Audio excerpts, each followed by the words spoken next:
Hey guys, welcome to another brand new video on Roblox Shindo Life. This video is actually a continuation of my previous video. So if you haven't watched that already, make sure to do so. I have showcased a lot of bloodlines in that video as well. If you have already watched that video, then you are good to go. Let's get started, shall we? But wait, before we get started with the showcase, let me show you this week's codes. These codes will give you free spins to spend on getting better bloodlines and stuff. If you want to know how to get better bloodlines, or if you want to know how to get tailed beasts easily, or literally anything related to Shindo life, I have videos on every topic on my channel. By the way, make sure to leave a like on this video as well as subscribe to my channel if you like the content. Make sure to redeem these codes as soon as possible. These codes get expired very fast. If you are watching this video late, then this may be the reason why they aren't working for you. Well, don't worry. You can have a look at my video on how to get a lot of spins in Shindo life. Also, since you are here, why not join my Roblox group? Oh, and wait, make sure to join my Discord server as well if you need friends to play with or hunt tailed beasts together. We have about 7,000 plus members. Links for both my Roblox group as well as my Discord server will be in the description of this video.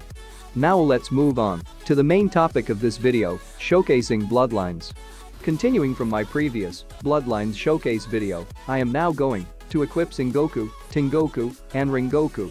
If you want to see the previous bloodlines, make sure to check out the first, second and third part of the series before watching this video. Let's get started with Sengoku. Sengoku is an I bloodline with a rarity of 1/200. Sengoku's moveset revolves around area of effect through meteor strikes and lightning explosions and burning enemies with black flames. Sengoku is one of the most overpowered bloodlines out there. An easy 10 out of 10 score from me. Its really powerful movesets, along with a really good mode, as well as samurai spirit, just makes this bloodline so powerful. It's better than Rengoku by a slight bit, and it is a more offensive version of Tengoku. This bloodline is used by most of the people who are able to get it. So good luck on getting this bloodline, as it has one of the highest rarity in the game. Next up we have Tengoku, the blue-colored version of Sengoku. Tengoku is basically called Tensegan in the Naruto anime. Its mode is similar to the Sengoku one you just saw, but the main feature it doesn't have is the true samurai spirit, which Sengoku has. Tengoku is a more balanced version of Sengoku, with good offensive attacks, as well as defensive counter abilities. Similar to Sengoku, once you get into the mode, you have the ability to fly until your stamina runs out. The C-spec is very good as well. Another 10 out of 10 rating from me. But one thing to note here is that don't equip both Sengoku and Tengoku together, as once you use a Sengoku or Tengoku attack, it will have a global cooldown, which will not allow you to use the other moves and are just a waste of time. So just choose one of them and you are good to go. Overall, one of the best bloodlines in the game with a rarity less than Sengoku. Now, we have the Rinnegan, or Rengoku as you call it in Shindo life. This bloodline was one of the most broken bloodlines when Shindo life was a relatively new game, but it has been nerfed a lot since then.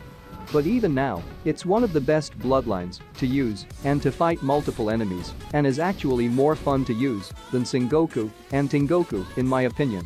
And that is because of Rengoku's 6 paths modes.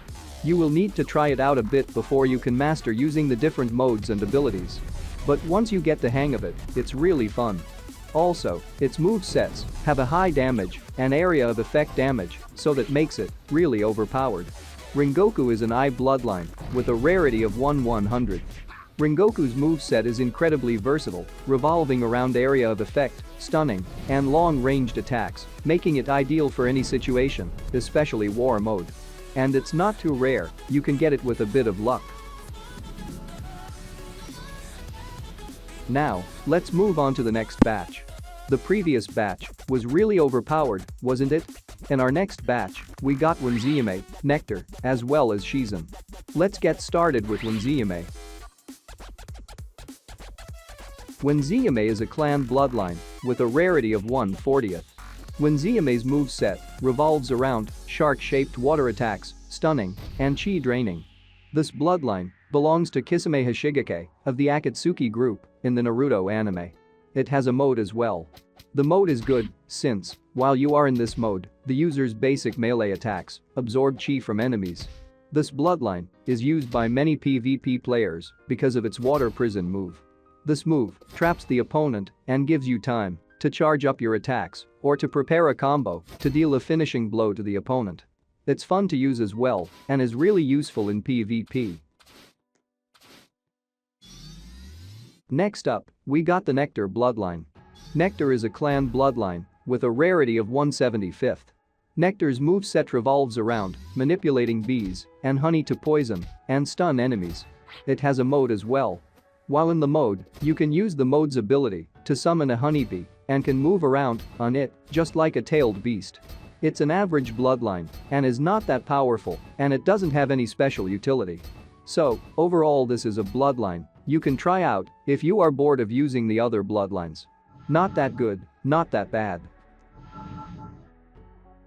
The next bloodline we are going to see is the Shizen bloodline. I have already shown Reik and Shizen in my previous parts 1, 2 and 3, go check them out if you haven't seen them yet. Reik and Shizen is a direct upgrade to this bloodline. All the movesets and abilities are the same, but Reik and Shizen is a much better bloodline than this one due to its increased damage and rarity. Shizen is a clan bloodline with a rarity of 1/100th. Shizen's moveset revolves around stunning and dealing damage multiple times to enemies. It's much better than the nature bloodline though, and this bloodline is usable since it has a good mode, ability, and move set. But consider getting Reik and Shizen if you like this bloodline. So far, including the other parts or episodes of this series, we have seen a lot of really awesome bloodlines. Thanks for support on the other episodes. And that was it for this week's episode on the All Bloodlines Showcase.